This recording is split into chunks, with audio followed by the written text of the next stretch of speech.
LeBron James' son is an NBA athlete.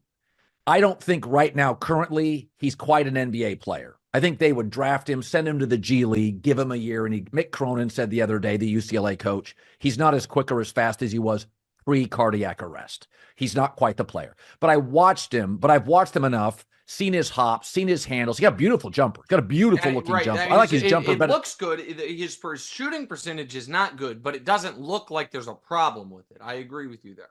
No, in fact, I like it better than his dad's. I think his shooting is very natural. Bigger players don't yet generally, Larry Bird, Sure. KD, the exception. A lot of times the 6'4" guys got the perfect jumper, the perfect look, the perfect hand size.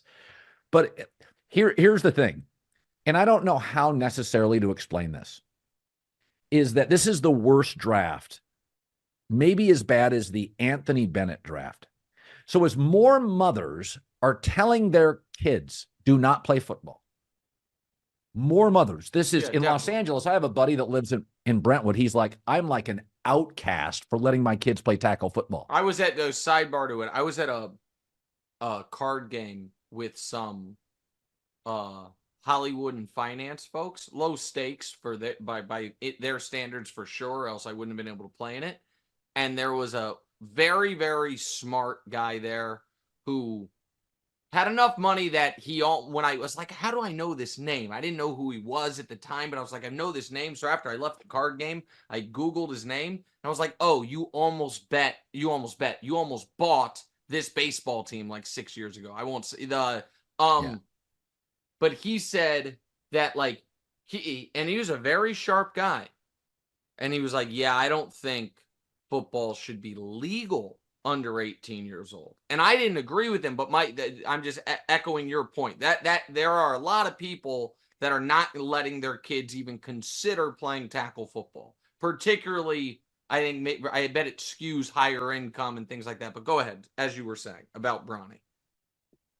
Yet, you can get Brock Purdy in the final pick. Yeah. Half the league is undrafted. Kurt Warner, Tony Romo undrafted. The NBA is a global game, and people are suggesting there are not 3 surefire NBA starters in this draft. Question. There's 2 rounds. There's almost no players after the 12th pick.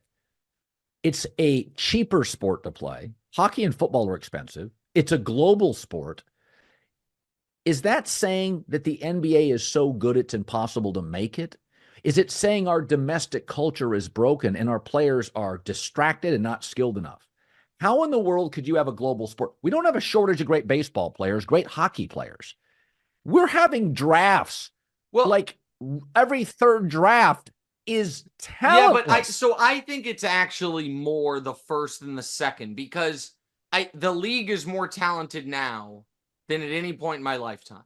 I think it is less that, oh my God, there's not good players. It's that the bar for being considered a good player these days is so much higher than it once was. And your pal Bill Simmons talks about this a lot, but like the guys who are now 9th men, not that long ago would be good starters.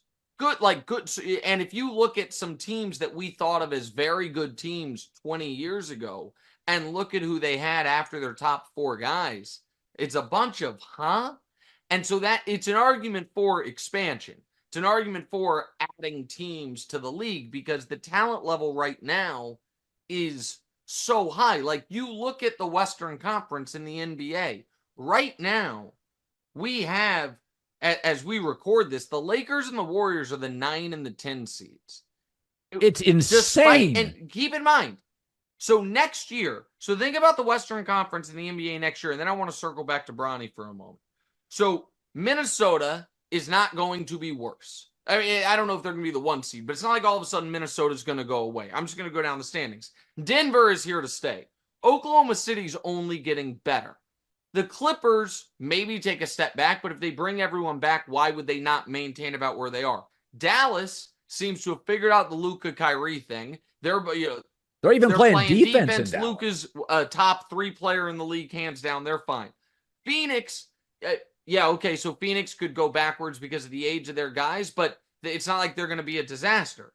New Orleans is a young team. Sacramento is a young team. The Lakers, the Warriors. And then you have Memphis with Ja coming back. The Wemby is coming for everybody. And Houston was an exciting team. That's 13 teams. It's 15 teams in the conference. So there's just the teams are so talented and so loaded. I think that's about the draft. I want to defend the Bronny thing for a minute, if I could. Sure. So what if this is...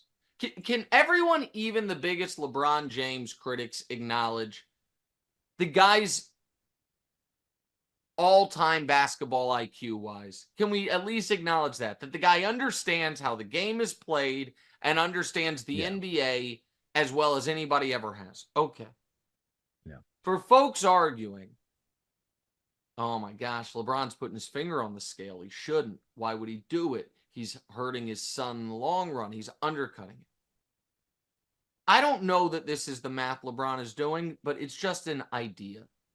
What if LeBron's thought process is, on this current trajectory, in today's college basketball climate, my kid is not going to get the development and improvement that he needs over the next 3 years to one day be an NBA player.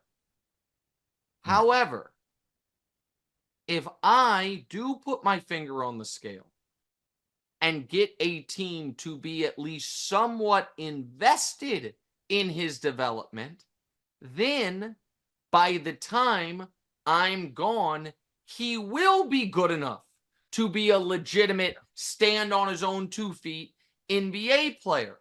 And so not that dissimilar from how Seth Curry went undrafted and then bounced around the G League for 2 years, getting multiple chances, I happen to believe, in part because of who his brother is.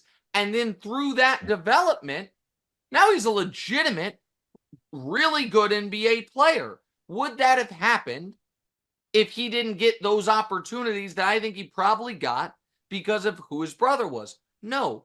Do I think that is fair? I don't know. Define fair. Is it absolutely what I think I would do if I were in LeBron's place? Am I like, of course. If I can help my kid achieve his dream and he might not be able to without my help, of course I'm going to. And folks whining about it, like people in the NBA sell second round picks for $2 million. These are not like the hottest commodities. Like, oh my God, you're going to waste a second round pick. Teams throw them in willy-nilly. Teams sell them. And so, yeah, I mean, listen, what's going to hurt Bronny is he's 6'2". And I know Mannix and Shams and other people have said he's an NBA level defender.